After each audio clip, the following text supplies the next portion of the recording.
Continuamos hoy, amigo oyente, recorriendo este libro de Habacuc. En nuestro programa anterior consideramos un versículo durante todo el espacio que tuvimos disponible. Es decir, que prácticamente dedicamos todo nuestro estudio por radio al versículo 4 de este capítulo 2 de Habacuc. Ahora no hemos concluido todavía de considerar lo que aquí se enseña. Pensamos que nunca terminaremos con esto porque se presenta a través de toda la Escritura y señala una gran base de las Escrituras para la salvación de Dios. Este versículo 4 dice, «He aquí que aquel cuya alma no es recta se enorgullece, mas el justo por su fe vivirá». Aquí se nos presenta dos tendencias de la humanidad. Mejor dicho, este versículo divide a la humanidad en dos grupos. Uno de los grupos está viviendo basado en su propia fuerza, en su propia habilidad. Anda por medio del orgullo. Piensan que esto les hace aceptables ante Dios. En realidad, algunas de estas personas han dado la impresión de que Dios tiene mucha suerte en poder contar a su lado con personas como ellos, aunque Él en realidad no los tiene, pero ellos piensan que es así. Y este es un camino que al hombre le parece derecho, pero su fin es camino de muerte. Este es el camino de la destrucción. Y aquí Él lo deja simplemente como el hombre lleno de orgullo. Su alma no es recta en él. Y eso le lleva a la destrucción. Ahora, el Señor Jesucristo presentó estos caminos. Y el otro es el camino de la fe. El justo por la fe vivirá. Es decir, ha recibido vida y él anda por fe y entra a la eternidad por medio de la fe, no basándose en su propia habilidad ni en la fortaleza y la habilidad de otra persona. El Señor Jesucristo lo expresa de la siguiente manera allá en el capítulo 7 del Evangelio según San Mateo, versículo 13. Dice él, «Entrad por la puerta estrecha, porque ancha es la puerta y espacioso el camino que lleva a la perdición». Y el punto realmente sobresaliente de esto es expresado por el Señor de la siguiente manera. Escuche usted. «Y muchos son los que entran por ella». Esto es llamado el camino ancho. Y usted puede notar que aquí tenemos como un embudo. Es muy amplio donde uno entra, espacioso, pero uno sale solamente en un lugar y es en la destrucción. Y esa es la historia del pecador. Esto es como cuando uno se acerca a un paso muy estrecho o a una garganta profunda entre dos altas montañas, lo que consideramos un cañón. Uno puede estar en un lugar amplio, pero a medida que se acerca a estas dos montañas, el camino se hace cada vez más angosto. Y ese es el cuadro que tenemos aquí. Es muy amplio a la entrada, pero se hace cada vez más angosto y termina en la destrucción. Ahora, hablando en cuanto al otro camino, el Señor Jesucristo dice, «Porque estrecha es la puerta». Ahora, la puerta es muy angosta y estrecha, en el sentido de que el Señor Jesucristo mismo dijo, «Yo soy el camino, la verdad y la vida. Nadie viene al Padre sino por mí». Vemos que esto ha sido limitado nada más que a Él, a una persona. Él es el camino. Él no muestra el camino, Él es el camino. Y amigo oyente, o usted tiene a Cristo o no lo tiene. O usted confía en Él o no confía en Él. Y eso no tiene nada que ver con el hacer cierta ceremonia, o el prometer hacer ciertas cosas, o pasar al frente en una reunión evangelística, o algo por el estilo. Ni siquiera el unirse a una iglesia. Eso tiene que ver con su relación personal con Cristo Jesús. Esta es la razón por la cual esta puerta es estrecha. Dios ha limitado al mundo a una cruz. Y Él dice, «¿Qué haréis con mi Hijo que murió en la cruz por ti? Porque estrecha es la puerta y angosto el camino que lleva a la vida, y pocos son los que la hallan». Aquí podemos notar que ese embudo ha sido invertido. Uno entra por la parte angosta. Cristo es el camino. Pero al entrar uno ve que eso no se hace cada vez más angosto, sino que, por el contrario, se amplía. Y el Señor Jesucristo dijo, «Yo he venido para que tengan vida y para que la tengan en abundancia». Esa es la libertad que logra la persona que es salva, amigo oyente. Ahora tomemos a dos clases de personas, y en este pasaje de las Escrituras que vamos a entrar a considerar, tenemos por un lado al hombre que comienza a beber. Este hombre le dice a sus amigos creyentes que el modo de pensar de ellos es demasiado estrecho, que son demasiado limitados. Él dice que uno puede beber o dejar de beber cuando quiera, pero eso lo dicen muchas personas que en realidad no quieren dejar de beber. Esta clase de personas llegan a descubrir que se encuentran en un camino del cual no pueden salir, y la única alternativa que pueden encontrar es la de beber otro trago. Por el otro lado, tenemos al creyente que piensa de una manera estrecha, digamos. Él pasó por la puerta estrecha y confió en Cristo como su Salvador. Ahora, ¿ha llegado este hombre al lugar donde todo se ha reducido o limitado? No, amigo oyente, él aún está viviendo. Si usted quiere vivir realmente, entonces usted tiene que ir a Cristo. Esta es la maravilla y la gloria de este versículo que tenemos aquí. No nos sorprende entonces que sea la base o el fundamento que se encuentra debajo de las epístolas a los romanos, a los gálatas y también a los hebreos. Ahora, esto es lo que Dios le ha dicho al profeta Habacuc. Él le dijo, tú tienes algunas preguntas y yo las he contestado. Esto no te ha complacido totalmente, pero tú puedes confiar en mí. Tú puedes confiar que lo que yo he hecho en el pasado ha sido lo correcto, y lo que estoy haciendo en el presente también es correcto. Y tú puedes confiar en mí que lo que voy a hacer en el futuro será algo correcto y apropiado también, porque yo estoy en control. Ahora, con eso en mente, amigo oyente, permítanos hablarle francamente y hacerle una pregunta. ¿Quién acusará a los escogidos de Dios? ¿Quién puede acusarnos si hemos confiado en Cristo? Y sabemos que a los que aman a Dios, todas las cosas les ayudan a bien, esto es, a los que conforme a su propósito son llamados. Dios le está diciendo, por tanto, a este hombre Habacuc que él se encargará de los babilonios oportunamente. Él señala aquí la base sobre la cual él los va a juzgar. Dios le está diciendo, dame tiempo y yo me ocuparé de ellos. Yo voy a utilizarlos a ellos ahora para juzgar a mi pueblo. Pero luego yo les juzgaré a ellos también y los juzgaré a ellos en una base justa y santa y estaré justificado en lo que haga.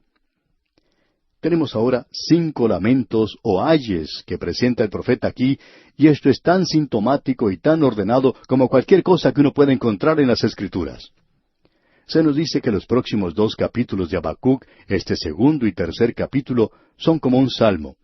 Cada uno de ellos debe considerarse como un salmo. Hasta se les podría poner música. Escuche lo que Habacuc dice en el versículo 5. Él está hablando aquí en cuanto a los babilonios. Y ellos, en este momento, no son la gran nación que llegaron a ser más adelante en la época de Daniel. Y aquí tenemos la primera acusación, que ellos se han dado al vino y que el hombre de Babilonia es un hombre muy orgulloso. Escuche usted este versículo 5.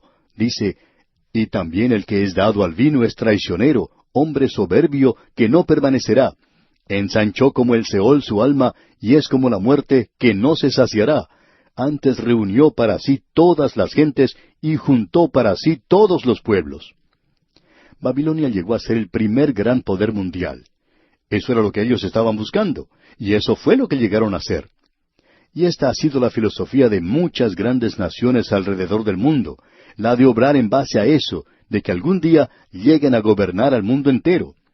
Algunas naciones han hecho eso, se han metido en los asuntos internos de varios países cuando no deberían haberlo hecho. Sin embargo, esa es la idea equivocada o falsa que tienen algunas naciones del mundo. Y esa fue la falacia de Babilonia misma. Ellos tenían la filosofía de que querían gobernar a todo el mundo. Pensaban que eran capaces de hacerlo. Y se hincharon, se llenaron de orgullo. Y eran culpables de este gran pecado de la embriaguez. Y ya hemos visto esto en varias ocasiones. La vimos cuando estudiábamos los libros de Amós y Joel, y también estaba expresado en el libro de Nahum, y ahora otra vez está aquí en Habacuc, que esto es lo que hace caer a las grandes naciones.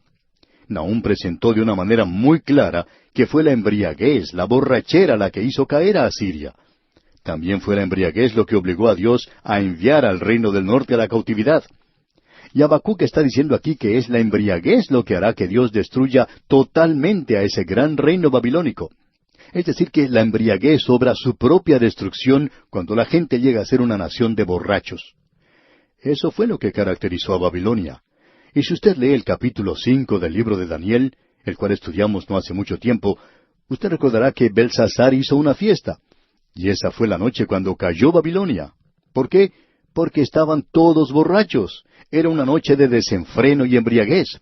Ellos se sentían completamente seguros. Ah, pero eso fue lo que hizo caer a Roma también. Cerca de la ciudad de Roma, a unos 25 kilómetros en la costa, se encuentra la localidad de Ostia, en la desembocadura del río Tíber. Esa era una localidad que los romanos utilizaban para divertirse. Las ruinas en ese lugar revelan que los romanos se entregaban allí al desenfreno y a la borrachera. Y eso fue lo principal, lo que provocó la caída de ese imperio. Y eso, amigo oyente, es lo que puede destruir a cualquier pueblo. Puede destruir a nuestras propias naciones en el presente. No creemos que sea ningún secreto que en cualquier tipo de reunión, ya sea política o comercial, una de las actividades principales es reunirse a beber una copa. Y uno puede ver a grandes compañías, cuando tienen convenciones en la ciudad, que antes de la cena se ponen a beber. En muchos lugares, cuando se lleva a una rueda de prensa, alguna sesión informativa, en muchas ocasiones la bebida está presente. Así es como se llevan a cabo los negocios y otras actividades. Y hay naciones que tienen millones de alcohólicos, donde el 50% de los accidentes son causados por la embriaguez. Ahora, ¿cuánto tiempo puede durar una nación en esa situación, amigo oyente? Dios le dice a Babilonia, ese es tu problema. Tu borrachera te ha llevado al orgullo, a la soberbia, y te ha hecho como el Seol, como la muerte, que quiere devorar todo. Usted recuerda que en el libro de Proverbios, capítulo 30, versículos 15 y 16 dice, la sanguijuela tiene 2 hijas que dicen, dame, dame. 3 cosas hay que nunca se sacian. Aún la cuarta nunca dice, basta. El Seol, la matriz estéril, la tierra que no se sacia de aguas, y el fuego que jamás dice, basta. Y Habacuc está utilizando aquí la misma expresión, diciendo que nunca llega a saciarse, que es como el Seol, que nunca está satisfecho, que siempre quiere seguir ensanchando sus límites, siempre siguen expandiéndose y nunca llegan a estar satisfechos. Amigo oyente, estamos viviendo en una época cuando los negocios siempre tienen que expandirse. Cada año tiene que ser mejor que el anterior. Y las iglesias se encuentran en la misma situación. Quizá nosotros también estemos atrapados en una situación similar. Queremos que este año sea mejor que el anterior.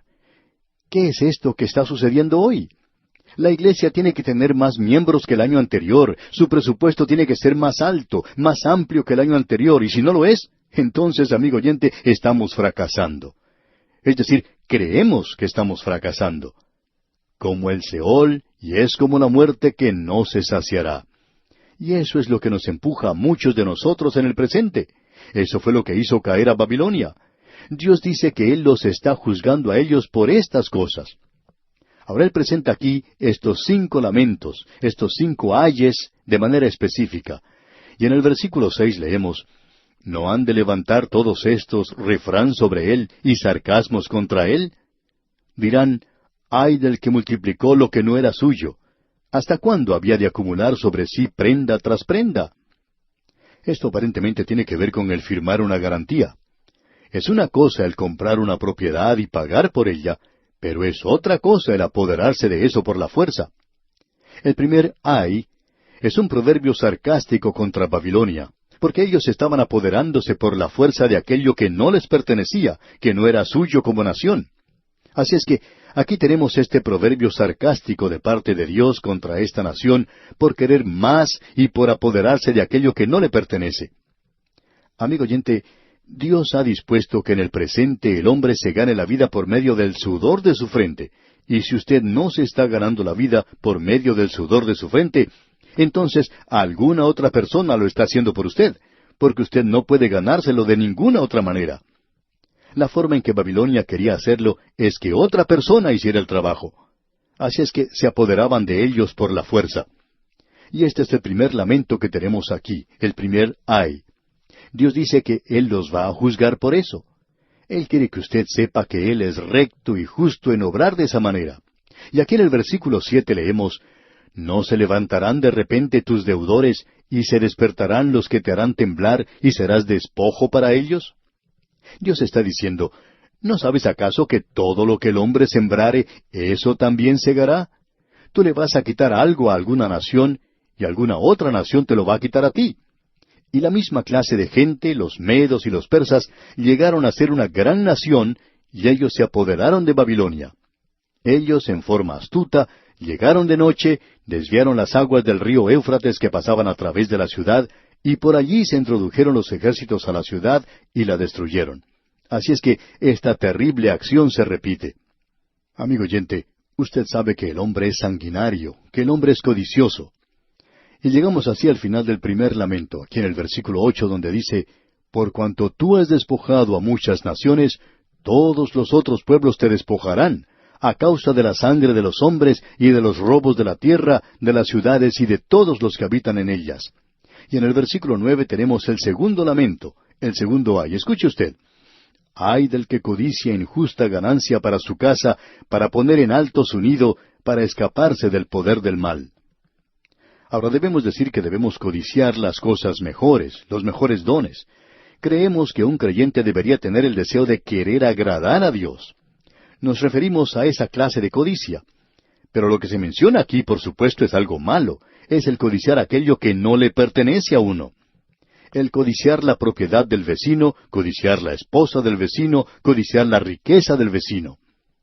Y luego vemos aquí en los versículos 10 y 11 de este capítulo 2 de Habacuc, tomaste consejo vergonzoso para tu casa, asolaste muchos pueblos, y has pecado contra tu vida. Porque la piedra clamará desde el muro, y la tabla del enmaderado le responderá. Usted recuerda lo que sucedió cuando los fariseos querían que el Señor Jesucristo hiciera callar a las multitudes cuando Él estaba entrando a Jerusalén de manera triunfal. La multitud gozosa daba grandes voces por todas las maravillas que había visto. Y el Señor respondió que si ellos se callaban, es decir, que si la multitud se callaba, entonces las piedras clamarían. Allá en el Evangelio según San Lucas, capítulo 19, versículos 39 y 40 leemos, entonces algunos de los fariseos de entre la multitud le dijeron, Maestro, reprende a tus discípulos. Él respondiendo les dijo, os digo que si éstos callaran, las piedras clamarían. Es decir, que esto es algo que se va a esparcir, de eso pueden estar seguros. Ahora con esto llegamos al tercer ay, que se menciona aquí en el versículo 12 de este capítulo 2 de Habacuc, donde leemos, ay del que edifica la ciudad con sangre y del que funda una ciudad con iniquidad. Esto tiene que ver con el asesinato y el robo, con el crimen y con la violencia. Ese es el método que Babilonia estaba utilizando para la destrucción, y es el método de la guerra. Amigo oyente, si nos apartamos un poco y observamos a la humanidad en su historia, podemos llegar a la conclusión de que el hombre sufre de cierta enajenación por la forma en que ha vivido en esta tierra, por la manera en que se comporta. Y en realidad esto es cierto. Sufre cierta enajenación. Se ve enajenado por el pecado. Tiene una naturaleza pecaminosa. Así es que ni siquiera puede dirigir su propio camino. De modo que siempre piensa que está haciendo lo correcto. Y nunca ha habido una guerra donde los que pelean no hayan pensado que estaba bien. Y siempre el hombre llega a la conclusión de que está haciendo lo justo y lo correcto. Amigo oyente, aquí tenemos la condenación de Dios para Babilonia, y esto lo podemos traer a nuestra propia época, y podemos ubicar aquí a cualquier nación del mundo presente, y encajará muy bien aquí. Bien, amigo oyente, vamos a detenernos aquí por hoy, y continuaremos, Dios mediante, en nuestro próximo programa.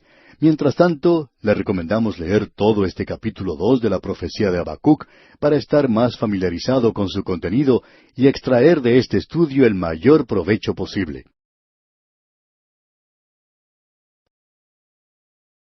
Continuamos hoy, amigo oyente, nuestra marcha por el libro del profeta Habacuc.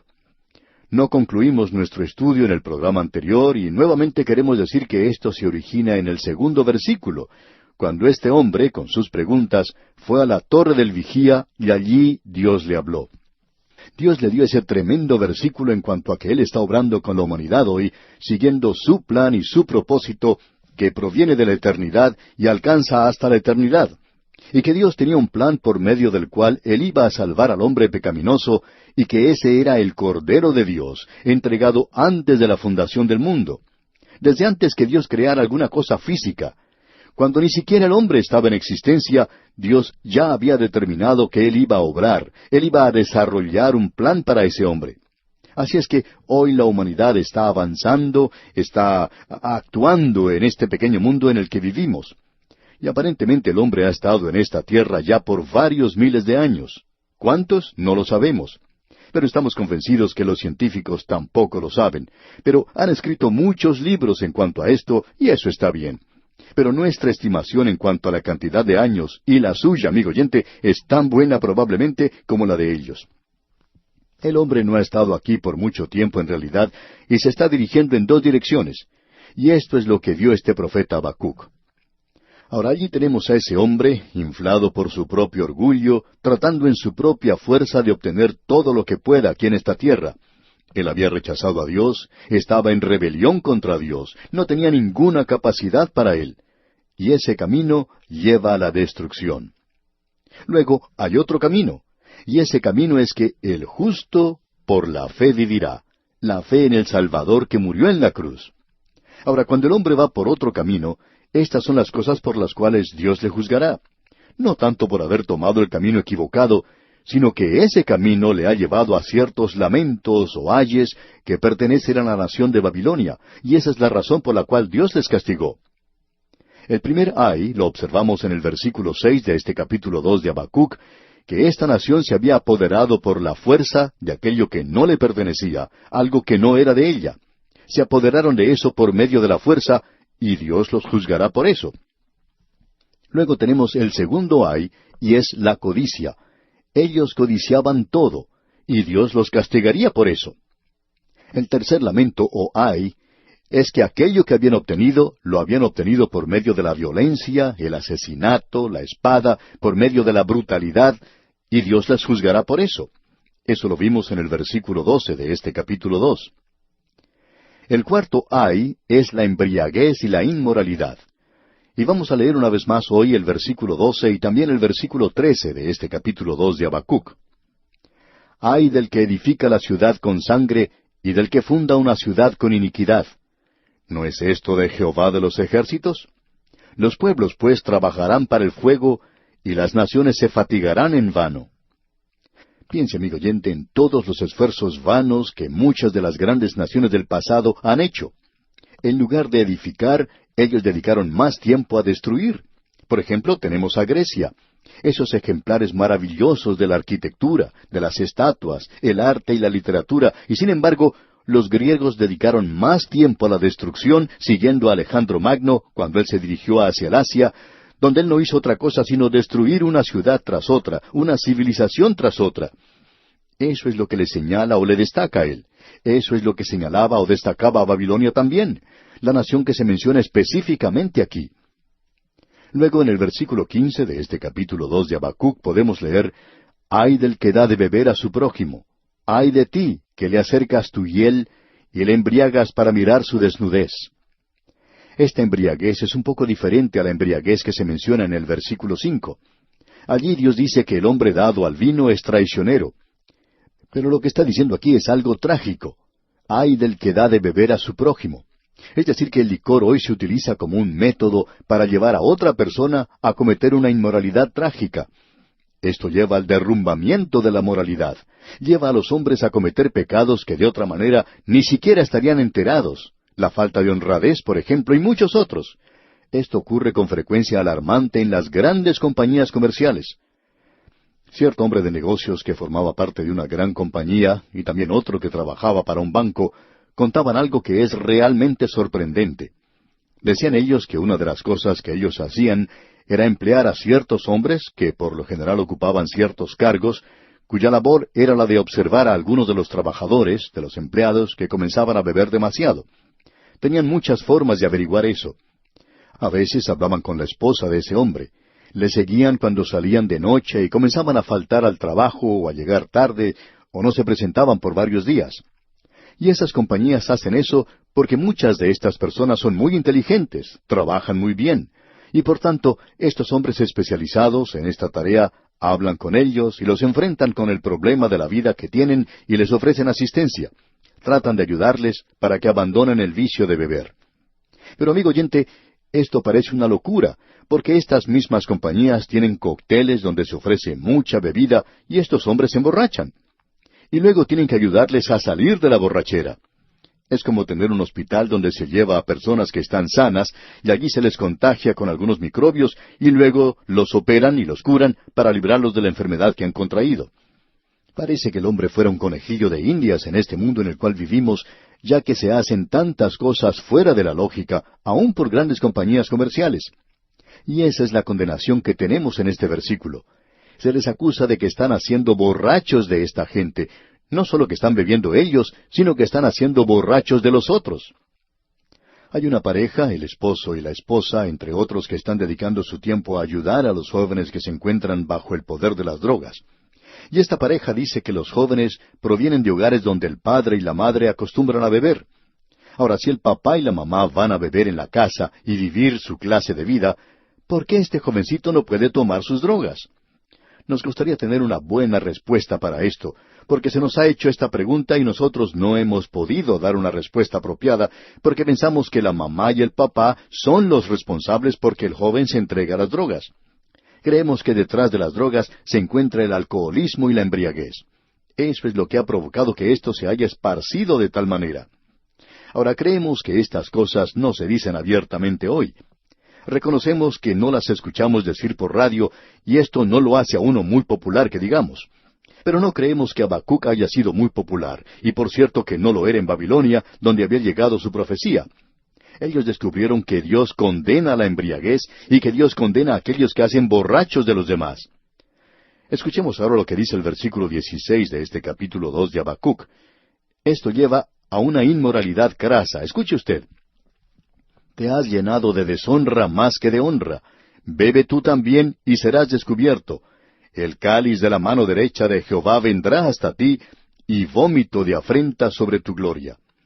Esto lleva a una inmoralidad crasa. La embriaguez, la borrachera, llevan al divorcio. Eso lleva al quebrantamiento del hogar, lleva a una vida de pecado.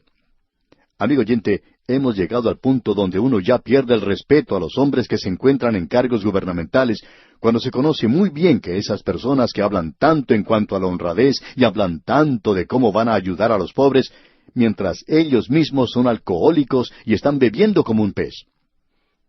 Amigo oyente, ¿cómo podemos respetar al gobierno cuando se está llevando a cabo cosas como estas abiertamente?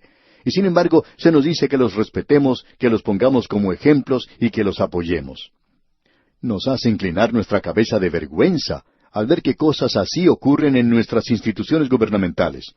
Y Habacuc presentó eso hace muchísimos años atrás, y Dios está diciendo que esa es la razón por la cual Él derriba a Babilonia a causa de estos pecados. Y aquí en el versículo 17 leemos, «Porque la rapiña del Líbano caerá sobre ti, y la destrucción de las fieras te quebrantará, a causa de la sangre de los hombres y del robo de la tierra, de las ciudades y de todos los que en ellas habitaban». La violencia es otro de los frutos provenientes de la embriaguez. Toda clase de inmoralidad sale de la embriaguez. La cultura de los drogadictos es producto de eso. El divorcio, todas estas cosas que se presentan en nuestros países son producto de la borrachera, amigo oyente. Leamos ahora los versículos 18 al 20 de este capítulo 2 de Habacuc. ¿De qué sirve la escultura que esculpió el que la hizo? La estatua de fundición que enseña mentira para que haciendo imágenes mudas confíe el hacedor en su obra. Ay del que dice al palo, despiértate, y a la piedra muda, levántate. ¿Podrá él enseñar? He aquí está cubierto de oro y plata, y no hay espíritu dentro de él. Mas Jehová está en su santo templo, calle delante de él toda la tierra. Aquí tenemos el quinto lamento. Esta es la condenación de Dios del mayor pecado de todos. Debemos reconocer que la embriaguez no es el mayor pecado. El mayor pecado es la idolatría, amigo oyente, la falsa religión, cuando uno se vuelve a un ídolo en lugar de volverse a Dios. Ese es el peor de los pecados. Señalamos esto cuando estábamos estudiando allá el libro de Isaías, y creo que lo mencionamos por primera vez cuando estábamos estudiando el libro de Jueces, porque allí se presenta un gran principio de gobierno. También Isaías señala este principio claramente, y todos estos profetas que han seguido, ellos vuelven a señalar lo que ya se ha dicho antes, y llevan este principio. Ahora debemos notar 3 pasos en la caída de una nación. En primer lugar, hay una apostasía religiosa. El segundo paso es una moral terrible. El tercer paso es una anarquía política. Estos son los 3 pasos por medio de los cuales las naciones salen de la escena de la historia humana. Ha sido la forma en que se han dirigido. Amigo oyente, el problema principal nunca ha sido la anarquía política.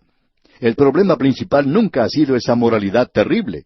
Malas como son estas cosas, la raíz del problema va a aquello que es religioso, a una apostasía espiritual, apartándose del Dios vivo y verdadero.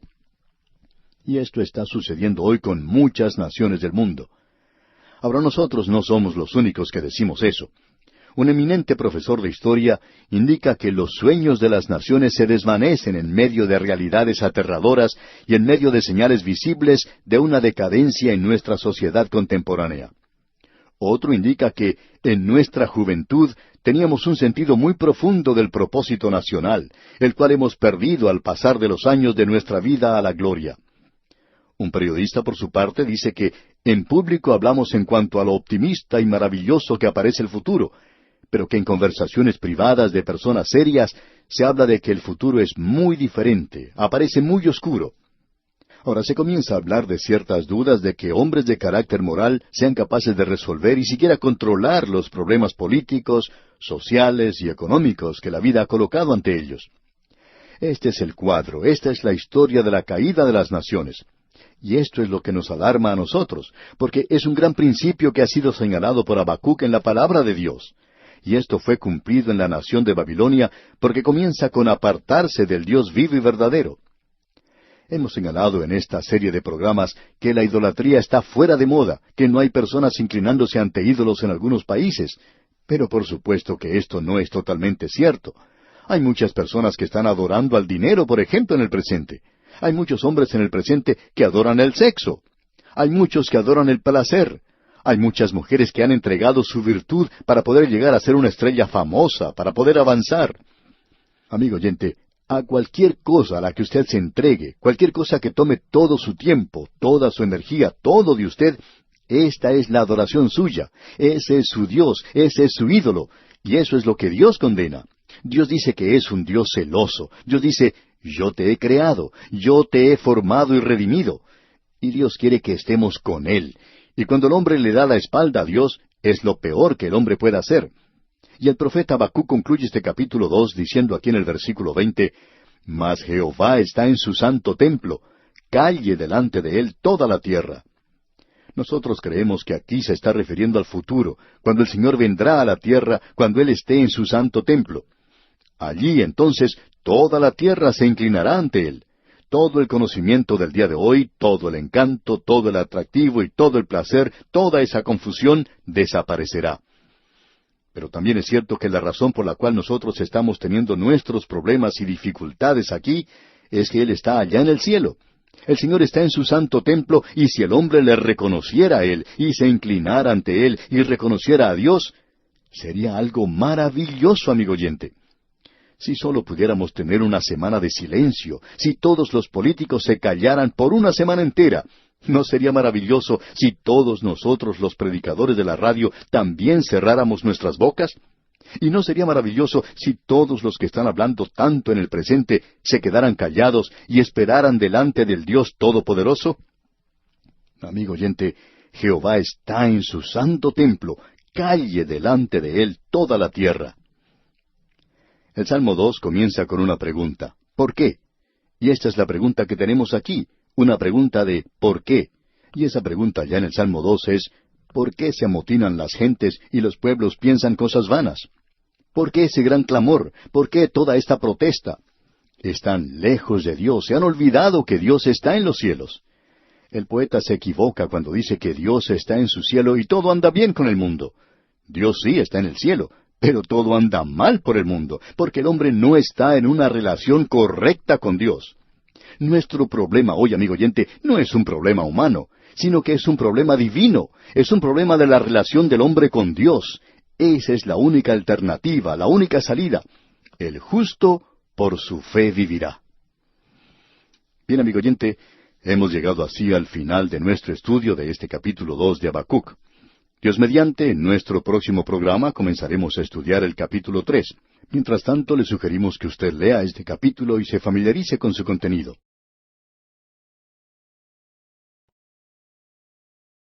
Continuamos hoy, amigo oyente, nuestro recorrido por este libro de Habacuc. Y al llegar al capítulo 3 podemos ver que ha ocurrido un gran cambio en la vida de este hombre. Vamos a ver, cuando lleguemos al final de este capítulo, que Habacuc ha cambiado, ha dado una media vuelta. Este pequeño libro comienza en la penumbra. Parece que él tuviera un signo de interrogación por cerebro al comienzo. Él está haciéndole preguntas a Dios, pero luego él concluye su libro en gloria con una gran exclamación. Es una nota elevada de alabanza. Usted no podrá encontrar una fe más segura que la que se expresa en la última parte de este libro. Este capítulo 3 tiene como título las palabras del versículo 1, donde dice, Oración del profeta Habacuc sobre Sigionot. Ahora, esta palabra Sigionot tiene que ver con la música. Hay algunos que opinan que puede ser alguna indicación musical que le da instrucciones al músico de cómo interpretar esto. Otros opinan que es un instrumento musical. Cuando estábamos estudiando el libro de Salmos, usted recordará que esta palabra tenía que ver con la música. Así es que esta oración es una oración musical, es la poesía hebrea y es un cántico de mucha alabanza. En el versículo 2 entonces leemos, Oh Jehová, he oído tu palabra y temí. Oh Jehová, aviva tu obra en medio de los tiempos hazla conocer. En la ira acuérdate de la misericordia. Podemos observar que en la vida de este hombre Habacuc ha ocurrido un gran cambio. Esa experiencia gloriosa que él pasó en la torre de vigía y esa paciente espera por una respuesta de parte de Dios, le lleva al punto de verdadera fe, y no solo eso, sino que abre sus ojos a algo de lo cual él no estaba consciente anteriormente. Así es que este es un cántico, podríamos llamarlo una canción folclórica o popular, algo muy feliz. Y tiene que ser interpretado con instrumentos de cuerda, y eso lo descubrimos viendo el final de este capítulo, al fin de este libro, donde dice, al jefe de los cantores sobre mis instrumentos de cuerdas. Pensamos que esa es una nota que Habacuc puso allí de cómo debería cantarse ese salmo. Él le indica al solista cómo debe hacerse, debe utilizar un instrumento de cuerda. De paso, digamos que hoy la mayoría de los cantos folclóricos son cantados así, con instrumentos de cuerda. Y quizá a usted no le agrada demasiado algunos de estos instrumentos de cuerda o la música que producen. Sin embargo, son utilizados por los cantantes folclóricos. Aparentemente, pues, eso es lo que tenemos aquí, pero en un nivel muy elevado, mucho más elevado, por supuesto, del que se escucha en el presente. Y cuando decimos escucha, nos referimos al sonido nada más, y no prestamos oído realmente a lo que se interpreta. Es sorprendente hoy que se escucha hablar tanto de la libertad de expresión. Pero ¿qué podemos decir en cuanto a la libertad de oír? A veces quisiéramos proteger nuestros oídos. Sencillamente porque un cualquiera insiste en tener su libertad de expresión, pues ofende nuestros oídos, porque tenemos que escuchar la canción esa que no nos interesa en realidad. Y a veces yo tengo que escuchar algunas canciones un poco pasadas de color. Eso, por supuesto, basado en mi propia opinión, pero esa persona tiene que tener su libertad de expresión. Pero no consideramos hoy que también deberíamos tener un poquito de libertad para nuestros oídos, y no tener que escuchar toda esa basura que circula en el presente. Es lo mismo que ocurre en algunos países en los tribunales. El criminal debe ser protegido y al hacer eso se deja sin protección a los demás ciudadanos. Y parecería como que el criminal tuviera más derechos que el ciudadano honrado, que no desobedecerá, que se comporta según la ley siempre. Y parecería como que nosotros estuviéramos tomando las cosas al revés. Pero volviendo a lo que tenemos aquí, debemos decir que este es un cántico maravilloso. No creemos que esto llegue a ofender a nadie que lo escuche. Es una canción hermosa y es una oración. El profeta está diciendo aquí, he oído tu palabra. Es decir que Dios me ha contestado. Dios le ha dicho, Habacuc, yo quiero que tú permanezcas en la torre de vigía y quiero que tú andes por medio de la fe. Quiero que tú confíes en mí. Quizá tú creas que yo no estoy haciendo algo en cuanto al pecado de mi pueblo, pero sí lo estoy haciendo. Estoy preparando ahora una nación, a los caldeos, los de Babilonia, y ellos van a ser utilizados por mí. Antes usé a los de Asiria en el reino del norte. Ellos tuvieron que soportar mucho mi ira. Pero cuando yo termine con esto, entonces los castigaré a ellos y los juzgaré justamente. Ya hemos visto esos 5 lamentos o ayes en los 2 programas anteriores. Estos eran pecados grandes, nacionales, que habían derribado a una nación. Y Dios estaba actuando para derribar a esa nación. Lo interesante de todo esto es que este hombre Habacuc cambia completamente de modo de pensar. Él dice, he oído tu palabra y temí. Ahora, ¿de qué tenía temor el profeta? Bueno, él había pensado que Dios no estaba haciendo nada. Y ahora él está atemorizado pensando que Dios está haciendo demasiado. Notemos lo que él dice aquí en el versículo 2. Oh Jehová, he oído tu palabra y temí. Oh Jehová, aviva tu obra en medio de los tiempos hazla conocer, en la ira acuérdate de la misericordia. Él dice, Señor, yo no pensaba que tú estabas obrando, yo no creía que tú estabas haciendo nada, pero ahora puedo ver que estás actuando en juicio. Ya que estás actuando en juicio, quiero pedirte que te acuerdes de la misericordia. Acuérdate de ser misericordioso, aun con los caldeos, y ten misericordia de tu propio pueblo. Antes, el profeta había pedido que cayera fuego del cielo, no solo sobre su propia nación que se había apartado de Dios, sino también sobre los caldeos. Pero ahora le está diciendo, acuérdate de la misericordia. Él sabe que Dios es misericordioso y que Él es lleno de gracia. Él no desea que ninguno perezca, pero parecería que hoy Él no está haciendo nada. Pero si usted, amigo oyente, y yo pudiéramos ascender a la torre de vigía de Habacuc y pudiéramos aprender que el justo vivirá por su fe, usted y yo podríamos tener una fe viviente en Dios y podríamos observar cómo Él está actuando detrás de la escena. Podríamos ver todo lo que está en movimiento en el presente. Y creemos que usted, tanto como nosotros, nos sorprenderíamos de la misma manera en que se sorprende Habacuc y quizá clamaríamos junto con él por la misericordia de Dios. Creemos que hay muchos creyentes que están abandonando o ya han abandonado quizá toda esperanza por su propia nación. Han capitulado, por así decirlo. Todos pensamos así, ¿no es cierto? Pero, amigo oyente, Dios está actuando. Está actuando en juicio. Pero alguien necesita acercarse a Él y clamar, Señor, en la ira, acuérdate de la misericordia. No te olvides de mostrar misericordia para con nosotros. Nosotros necesitamos mucho de tu misericordia. Cada una de nuestras naciones necesita de la misericordia de Dios. Todos nosotros nos estamos comportando con arrogancia, con mucho orgullo. Creemos que somos los mejores del mundo. Pero cuando pensamos un poco, nos damos cuenta de que esto no es así en realidad. No debemos olvidar, amigo oyente, que Dios está actuando en el presente y creemos que lo está haciendo en su juicio. Así es que necesitamos pedirle que sea misericordioso con nosotros. Usted recuerda que Miguel de Cervantes dijo en su libro Don Quijote de la Mancha, porque aunque los atributos de Dios todos son iguales, más resplandece y campea a nuestro ver el de la misericordia que el de la justicia. Amigo oyente, nosotros necesitamos hoy la misericordia de parte del Dios Todopoderoso. ¿Qué cambio más tremendo en la forma de pensar de Habacuc? Al principio, él estaba diciendo al Señor que ¿por qué no hacía algo? ¿Por qué permites que ellos se salgan con la suya? Y ahora Dios le está permitiendo ver que Él está haciendo algo. Y entonces Él clama por la misericordia de Dios. Si nosotros conociéramos realmente cómo está actuando Dios en el presente en cuanto al juicio y al castigo, pensamos que esto haría que cada nación se pusiera de rodillas delante del Dios Todopoderoso. Entremos ahora a esta maravillosa oración que tenemos ante nosotros. La oración es en realidad un recital de lo que Dios ha hecho en la historia pasada de esta gente, y en vista de lo que ha hecho en el pasado, Él va a hacerlo nuevamente en el futuro. Este es el pensamiento que se presenta aquí. Uno puede depender de Dios porque lo que Él ha hecho en el pasado continuará haciéndolo ahora. El apóstol Pablo nos enseñó esto como creyentes. Él dijo allá en su epístola a los Filipenses capítulo 1 versículo 6, estando persuadido de esto, que el que comenzó en vosotros la buena obra, la perfeccionará hasta el día de Jesucristo. Amigo oyente, ¿ha comenzado Dios en usted la buena obra? ¿Está usted seguro de eso? Creemos que puede estarlo. Él le ha ayudado a usted hasta este instante, ¿verdad? Y Él ha comenzado una buena obra en usted, y usted puede estar seguro que Él la perfeccionará hasta el día de Jesucristo. Hasta cuando Él le tome y le saque de este mundo, entonces usted llegará a ser como Él es. Esa es la seguridad, y eso es lo que encontramos aquí en este cántico.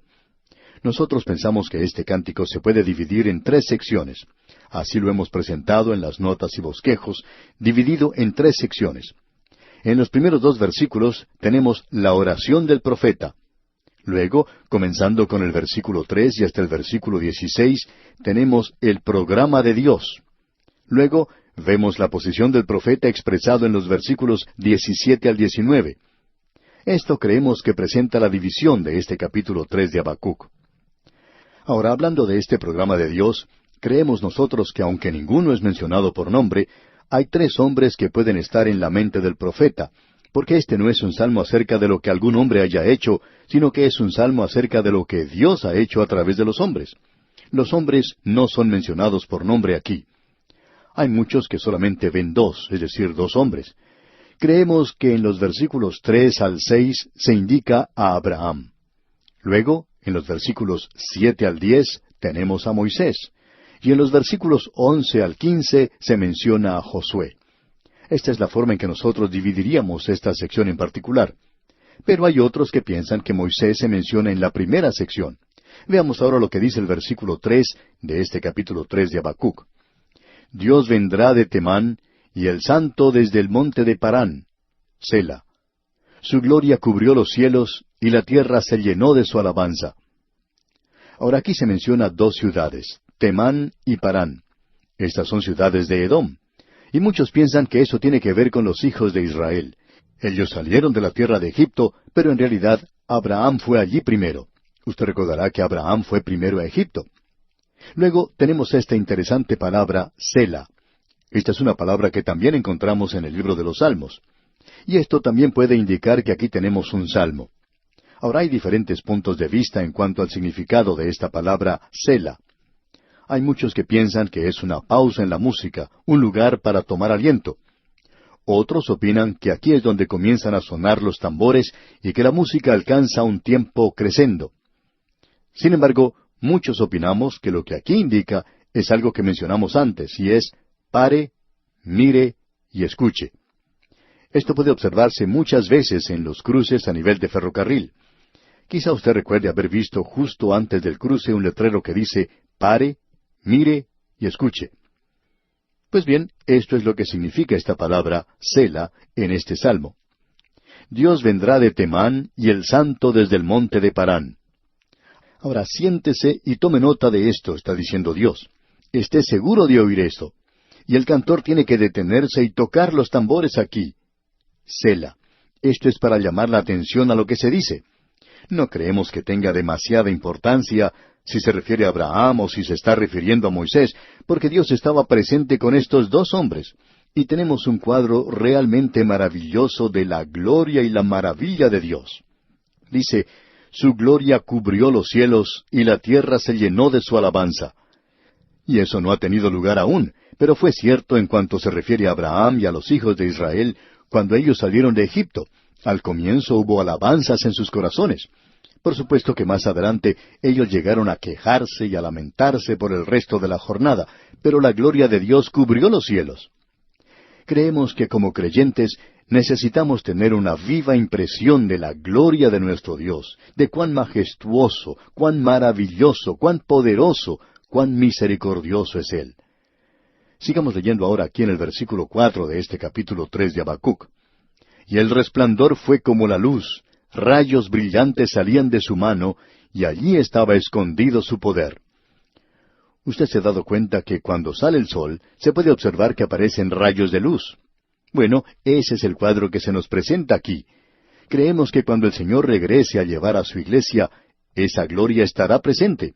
No fue así cuando Él nació en Belén. Y cuando Él venga a la tierra a establecer su reino, su resplandor será como la luz. Él tenía estos rayos brillantes que salían de su mano. Allí se ocultaba el poder, es decir, que la gloria de Dios estaba cubriéndole tanto que no se le podía ver. La misma gloria de Dios oculta la gloria de Dios, la majestad de su persona. Esto es algo que los creyentes necesitan reconocer y respetar. Ahora, en el versículo 5 de este capítulo 3 de Habacuc leemos, «Delante de su rostro iba mortandad, y a sus pies salían carbones encendidos». Esto puede aplicarse a la época de Moisés en Egipto y a las plagas que tuvieron lugar allí. Pero también puede aplicarse a Abraham, quien fue a Egipto porque había un hambre muy grande. Había mortandad en la tierra. Y el versículo 6 comienza diciendo, «Se levantó y midió la tierra». Y usted recuerda que él le dijo a Abraham que él le iba a dar esa tierra. Dios la había medido. Allá en Deuteronomio capítulo 32, versículo 8 leemos, «Cuando el Altísimo hizo heredar a las naciones, cuando hizo dividir a los hijos de los hombres, estableció los límites de los pueblos según el número de los hijos de Israel». Es algo sorprendente lo que leemos aquí. Luego en el versículo 6, el versículo completo, dice, se levantó y midió la tierra, miró e hizo temblar las gentes. Los montes antiguos fueron desmenuzados, los collados antiguos se humillaron. Sus caminos son eternos. Cuán insondables son sus juicios e inescrutables sus caminos. Este es un salmo verdaderamente maravilloso, amigo oyente, el que hemos estado considerando hoy. Pero vamos a detenernos aquí en esta ocasión y continuaremos, Dios mediante, en nuestro próximo programa. Mientras tanto, le recomendamos leer todo este capítulo 3 de la profecía de Habacuc para estar así familiarizado al continuar en nuestro próximo estudio con este capítulo de alabanza.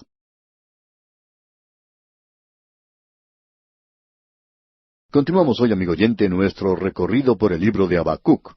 Estamos en el último capítulo, el capítulo 3, y en los versículos 3 al 16 de este capítulo tenemos detallado el programa de Dios. En otras palabras, lo que Habacuc está haciendo aquí es repasando la forma en que Dios ha tratado con su pueblo a través de los siglos, basado en la fidelidad de Dios y en la infidelidad de la gente. Dios nunca los abandonó. Dios le dio a este hombre el valor para enfrentar el futuro. Así es que esto ha causado que él escriba este poema de alabanzas a Dios. Ahora, esta sección, como dijimos en nuestro programa anterior, está dividida entre tres personas diferentes. Vimos en los versículos 3 al 6 a Abraham. Evidentemente, él regresa al principio mismo, cuando Dios llamó a una nación. Llamó a un hombre primero, y de ese hombre hizo la nación. Pasamos entonces de allí y nos encontramos hoy en el versículo 7. Y aquí se nos presenta de manera muy destacada a Moisés. Hay muchos que creen que se habla de Moisés desde el versículo 3, pero nosotros opinamos que esto es algo de insignificancia en realidad. Cualquier cosa que sea, ya sea Moisés o Abraham, Dios estaba actuando, eso es lo importante. Y por cierto que podemos identificar a Moisés aquí en el versículo 7, donde dice, «He visto las tiendas de Cusán en aflicción, las tiendas de la tierra de Madián temblaron». He visto las tiendas de Cusán, dice. Esto se refiere a Etiopía. Cuando se mencionan las tiendas de la tierra de Madián, esto nos hace recordar de Moisés cuando él estuvo allí en Madián. Y hay algunos eruditos que opinan que Moisés, cuando él era el hijo adoptivo de la hija de Faraón, probablemente encabezó una campaña contra Etiopía. Pero por supuesto, esto no es algo registrado por la historia, sino solo la creencia de algunos eruditos. Ahora el versículo 8 dice, ¿te airaste, oh Jehová, contra los ríos? ¿Contra los ríos te airaste? ¿Fue tu ira contra el mar cuando montaste en tus caballos y en tus carros de victoria? Es decir, que Dios abrió los ríos para ellos. Usted recordará cómo ellos cruzaron el Mar Rojo y cómo cruzaron el río Jordán. Él está pensando en esto aquí. Él dice, ¿fue tu ira contra el mar cuando montaste en tus caballos y en tus carros de victoria? Este es un lenguaje muy hermoso, por cierto, y habla en sentido figurado. Habla del hecho de que Dios no estaba enojado con los ríos porque estuvieron bloqueando el camino, sino que sencillamente abrió el Mar Rojo para que ellos pudieran pasar. Lo mismo ocurrió más adelante con el río Jordán.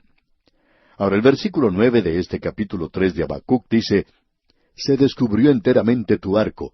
Los juramentos a las tribus fueron palabra segura. Hendiste la tierra con ríos». Es decir, que Dios estaba cumpliendo con su pacto, con su promesa a su pueblo. Y amigo oyente, usted puede apreciar que es necesario que el tamborillero haga sonar aquí su tambor otra vez, porque esto es algo que debe despertarlos y provocar en ellos el deseo de escuchar lo que Dios tiene que decir. Y dice aquí, hendiste la tierra con ríos. ¿Ha pensado usted alguna vez cómo esta tierra está hendida? Dios lo hizo con ríos. Los ríos son como una gran hendidura a través de toda la tierra. Y este es un cuadro altamente figurativo, y es un cuadro muy acertado que se nos presenta aquí. Luego en el versículo 10 de este capítulo 3 de Habacuc, él dice, «Te vieron y tuvieron temor los montes. Pasó la inundación de las aguas. El abismo dio su voz, a lo alto alzó sus manos». Usted recordará que cuando Moisés subió al monte Sinaí y recibió la ley de parte de Dios, el monte tembló cuando la ley le fue entregada, y los hijos de Israel tenían tanto temor que ni siquiera querían acercarse a ese lugar. Ellos no querían que Dios hablara con ellos. Estaban completamente atemorizados. No querían acercarse. No querían que Dios les hablara de ninguna manera. Así es que Moisés subió y recibió los 10 mandamientos, y luego bajó otra vez. Este es el cuadro de Moisés liberando a los hijos de Israel. Dios había hecho un pacto con Abraham y lo cumplió. Ahora Dios ha hecho un pacto con Moisés y también lo ha cumplido. Él les libró de la tierra de Egipto. Llegamos ahora al versículo 11, y vamos a ver aquí a Josué. Creemos que de una manera muy definida, por cierto, Josué se encuentra en el fondo de lo que se menciona aquí. Como dijéramos en nuestro programa anterior, los nombres de estas personas no son mencionados, porque aquí se está hablando de los hechos que Dios ha realizado. El versículo 11 entonces dice, «El sol y la luna se pararon en su lugar, a la luz de tus saetas anduvieron, y al resplandor de tu fulgente lanza». Cuando aquí dice, «El sol y la luna se pararon en su lugar», esto nos indica a Josué. Usted recuerda que en el capítulo 10 de Josué, versículo 13, se menciona que el sol se detuvo y la luna se paró hasta que la gente se hubo vengado de sus enemigos, cuando Josué y los israelitas combatieron contra los 5 reyes de los amorreos. Ahora, en el versículo 12 de este capítulo 3 de Habacuc leemos, «Con ira hollaste la tierra, con furor trillaste las naciones».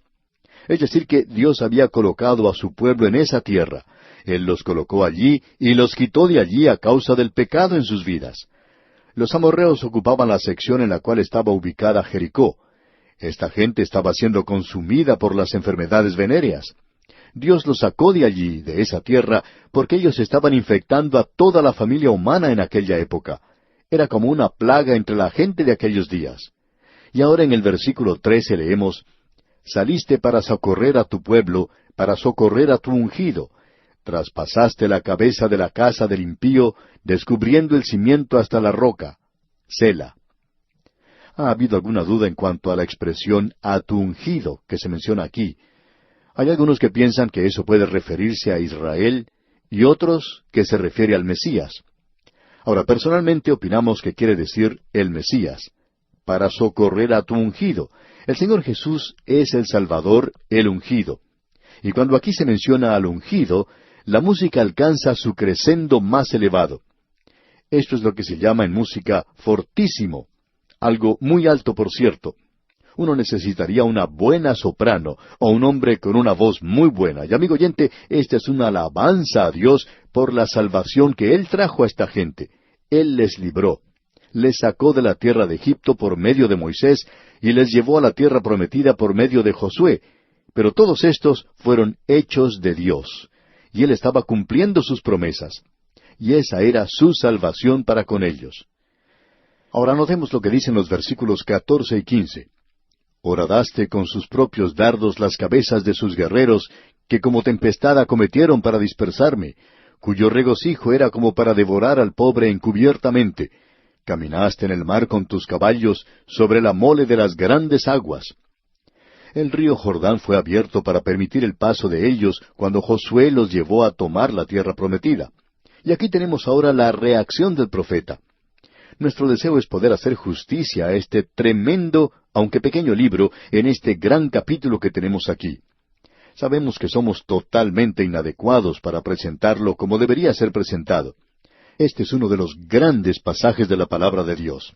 Y quisiéramos, de alguna forma, poder comunicar a su corazón algo de la grandeza y de la gloria que tenemos en esta sección aquí. Permítanos leer todos los versículos que nos restan primero y después volveremos para comentarlos. Versículos 16 al 19 de este capítulo 3 de Habacuc. «Oí y se conmovieron mis entrañas, a la voz temblaron mis labios, pudrición entró en mis huesos, y dentro de mí me estremecí. Si bien estaré quieto en el día de la angustia, cuando suba al pueblo el que lo invadirá con sus tropas. Aunque la higuera no florezca, ni en las vides haya frutos, aunque falte el producto del olivo, y los labrados no den mantenimiento, y las ovejas sean quitadas de la majada, y no haya vacas en los corrales, con todo, yo me alegraré en Jehová, y me gozaré en el Dios de mi salvación. Jehová el Señor es mi fortaleza, el cual hace mis pies como de ciervas, y en mis alturas me hace andar». Habacuc nos presenta aquí al final de su libro su propia experiencia personal. Él comenzó el libro, como usted recuerda, presentando su propia experiencia personal. Y aquí tenemos ahora la posición del profeta. Él nos está expresando su reacción física a todo esto. ¿Ha sentido usted alguna vez, amigo oyente, esa sensación en la boca del estómago cuando se está enfrentando a alguna crisis o cuando se tiene que enfrentar en su vida a alguna gran emergencia? Pues bien, esa es la experiencia de este hombre. Él dice, oí y se conmovieron mis entrañas, a la voz temblaron mis labios. Él estaba tan atemorizado que no podía ni hablar y no podía hacerse escuchar. Quizá usted haya pasado por alguna experiencia parecida. El autor de estos estudios bíblicos, el Dr. J. Vernon McGee, contaba de una experiencia que le sucedió a él cuando era joven. Dice, cuando yo era joven, estaba visitando a una señorita, y en la casa de al lado también vivía otra muchacha que estaba siendo visitada por un joven. Cuando este muchacho se iba, tenía una mala costumbre, y era uno de esos mirones que, escondido en algún lugar, gustaba de observar a las muchachas en su dormitorio.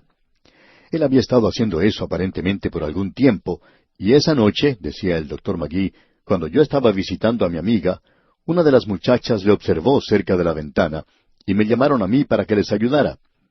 Yo cometí una tontería en esa ocasión, ya que una de las muchachas me trajo la pistola de su papá, y armado con la pistola salí al patio. Creo que lo mejor hubiera sido para mí no haber ido nunca a ese lugar, decía el Dr. McGee. En la parte posterior había una gran cerca, y yo me dirigía a este lugar, y ya estaba listo para regresar adentro y decirles a las niñas que no había ninguna necesidad de tener temor, que allí no había nadie, cuando de pronto vi algo que se movía arriba de la cerca. Allí estaba ese muchacho que podía haber saltado sobre mí tranquilamente, pero él también estaba muy aterrado al verme allí, y se quedó allí como petrificado. Y continuaba el Dr. McGee diciendo, yo tampoco pude hacer nada. Traté de levantar el revólver y disparar, pero doy gracias a Dios que no pude hacerlo porque estaba muy asustado. Traté de hablar, pero no me salía nada de la boca. Así es que esta muchacha llamó a su padre y le dijo, ese hombre está ahogando a Vernon allá afuera. Pero eso no era lo que estaba ocurriendo, sino que yo estaba medio muerto de miedo. No podía ni hablar. Así es que, en lugar de ser un héroe esa noche, yo terminé apareciendo como una persona muy asustada, por cierto. Mientras tanto, el otro muchacho saltó al otro lado de la cerca y comenzó a correr. Yo coloqué el revólver sobre esa cerca porque las manos me temblaban mucho, y disparé 2 veces. Pero él no tenía por qué preocuparse porque en la situación que me encontraba yo no podía pegarle a nadie. Y hasta aquí la experiencia que nos compartía el Dr. McGee. Ahora, lo importante, amigo oyente, es que así es como se sentía Habacuc. Él dice que estaba tan asustado que se conmovieron sus entrañas dentro de él. Y luego dice, pudrición entró en mis huesos y dentro de mí me estremecí. Eso indica que él no podía ni siquiera mantenerse en pie. Tenía que asirse de algo. Si bien estaré quieto en el día de la angustia. O sea que él vio que Dios iba a actuar en juicio. Él sabía que este iba a ser un tiempo muy difícil. Pero a pesar de todo, él dice en la primera parte del versículo 17, aunque la higuera no florezca, ni en las vides haya frutos, o sea, aunque no haya nada allí, él dice, con todo, yo me alegraré en Jehová, y me gozaré en el Dios de mi salvación. Quisiéramos que usted note esto, amigo oyente, porque es tan importante para nosotros, especialmente en estos días en los cuales nos toca vivir. Hay tanto que se nos promete en el presente. Siempre estamos recibiendo literatura que no sirve para nada en realidad, sino para arrojarla a la basura. Nos llega alguna revista de una obra llamada cristiana que nos dice todo lo que uno puede obtener por medio de la oración.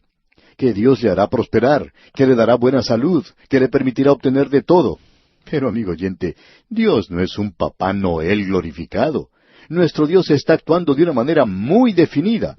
Y si usted quiere una respuesta para sus problemas, la respuesta está aquí. Y la respuesta es sencillamente esto, que Dios es la respuesta para nuestros problemas. Este hombre se había dirigido a Dios al principio de este libro y le había preguntado, ¿por qué estás haciendo ciertas cosas?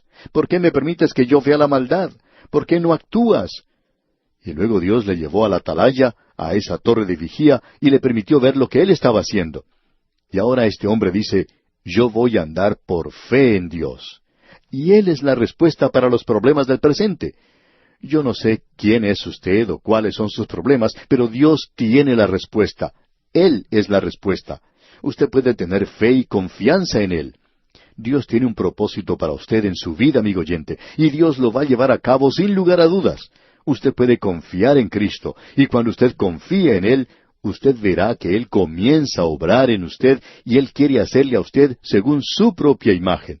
Dios quiere hacerle a usted como Cristo.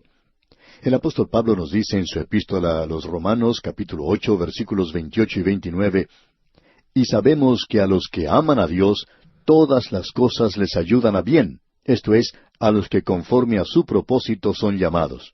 Porque a los que antes conoció, también los predestinó para que fuesen hechos conforme a la imagen de su Hijo, para que Él sea el primogénito entre muchos hermanos». El propósito eterno de Dios, amigo oyente, es el de hacer de usted alguien como Cristo Jesús. Y Él dice nuevamente en la segunda epístola a los Corintios, capítulo 3, versículo 18, «Por tanto, nosotros todos, mirando a cara descubierta como en un espejo la gloria del Señor, somos transformados de gloria en la misma imagen, como por el Espíritu del Señor». Amigo oyente, Dios tiene un propósito para usted. No interesa quién sea usted, y cualquiera que venga a decir que alguien más tiene un propósito mejor en su vida que el que usted tiene, es algo completamente equivocado.